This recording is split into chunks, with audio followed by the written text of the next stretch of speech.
So today we're going to work on a 2008 Jeep Wrangler Unlimited.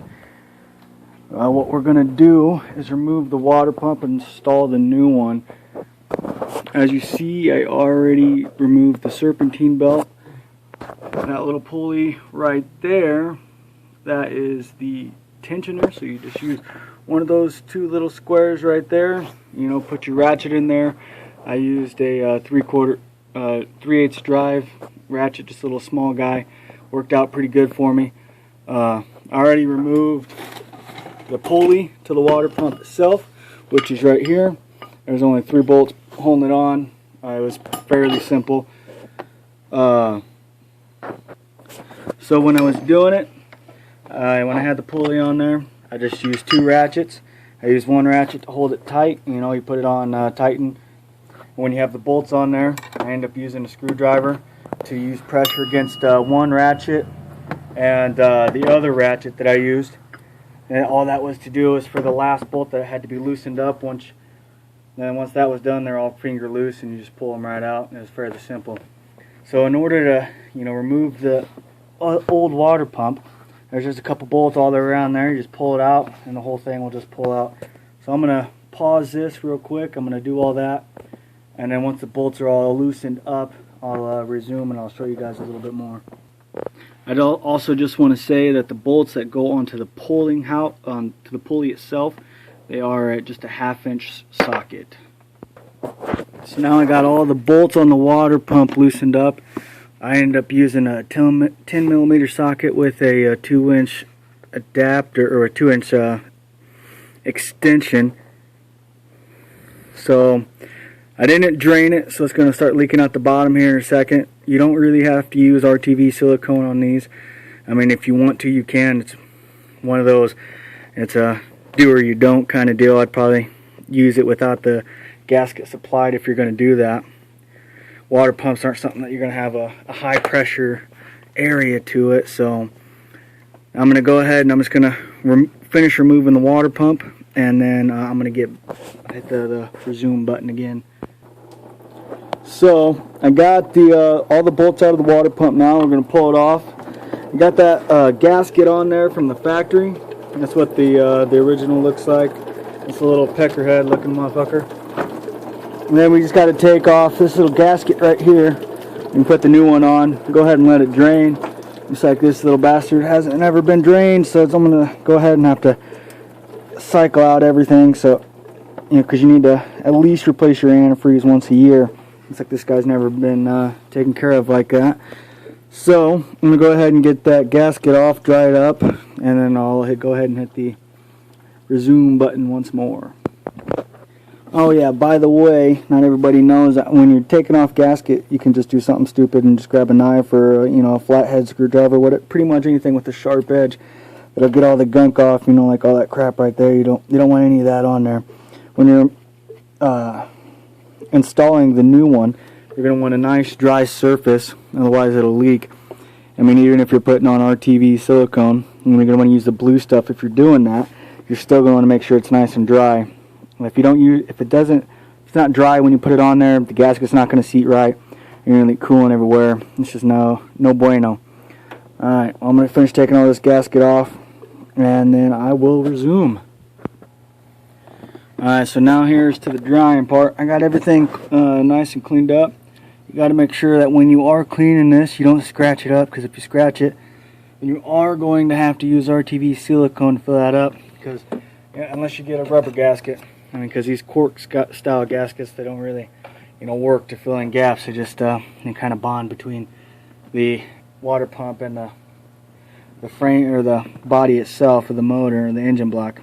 So when you're doing it, when you're cleaning, you're obviously going to get stuff in the antifreeze right there. You see that?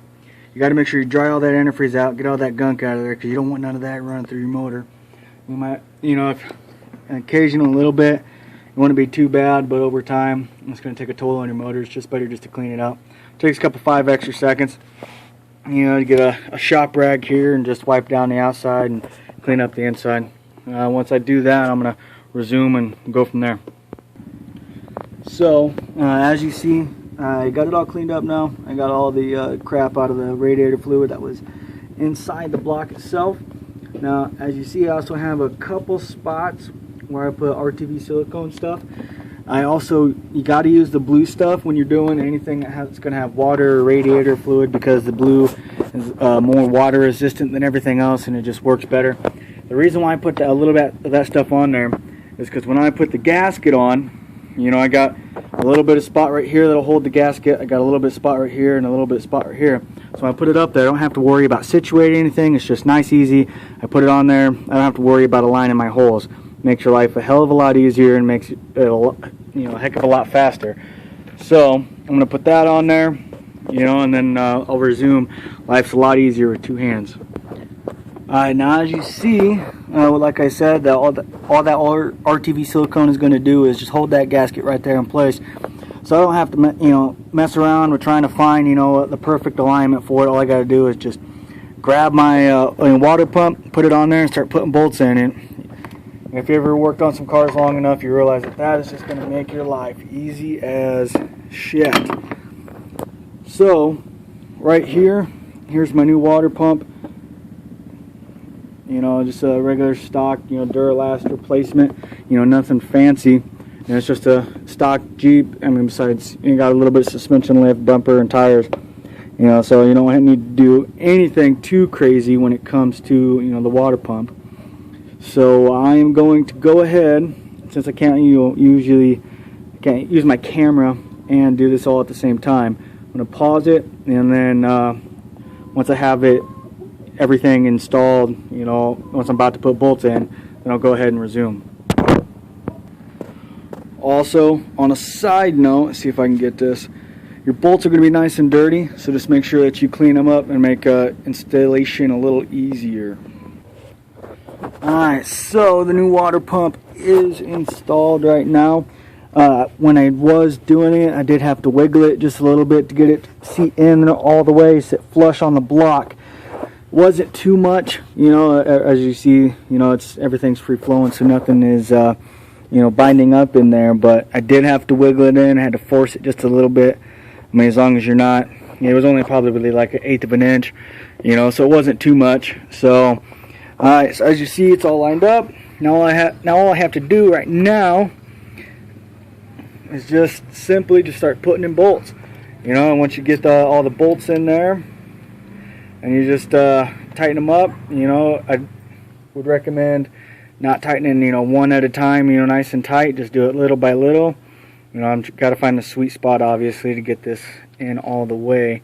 But, it's working out pretty good.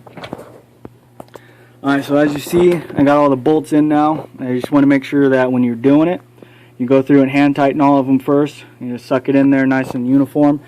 And then when you're tightening it down with the ratchet, you just want to, bounce back and forth.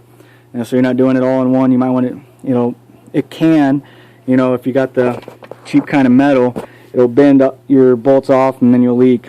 It'll bend like your connection to the block. So just make sure you, bounce back and forth. Alright, so now that all the bolts are tightened down, just make sure after you do the star rotation, and go through and tighten everything down. At the very end, just make sure you do it in segments. Do everything hand tight, go through and do everything once more, and just do it pretty much in 3 different segments. And then after that, you should be good to go. Now I'm going to install the pulley. That's where I'm at now. You just slide it on like that. You line up your bolt holes, and after I'll show you in a second once I get everything finger tight, and we'll go from there. So now that the pulley's on, I already hand tightened everything, I already tightened down all the bolts, but I'm going to show you a little trick. So when you're doing it, you want to put one socket on a bolt, put a screwdriver here, so when you're tightening it down with the other one, it'll stop. It's like that point right there. It'll stop right there, so you can tighten the bolt and just go to the next one and just tighten it and do it in 2 or 3 different segments, and you'll be good to go. Now the last portion of this story that we have going on here is putting on the belt.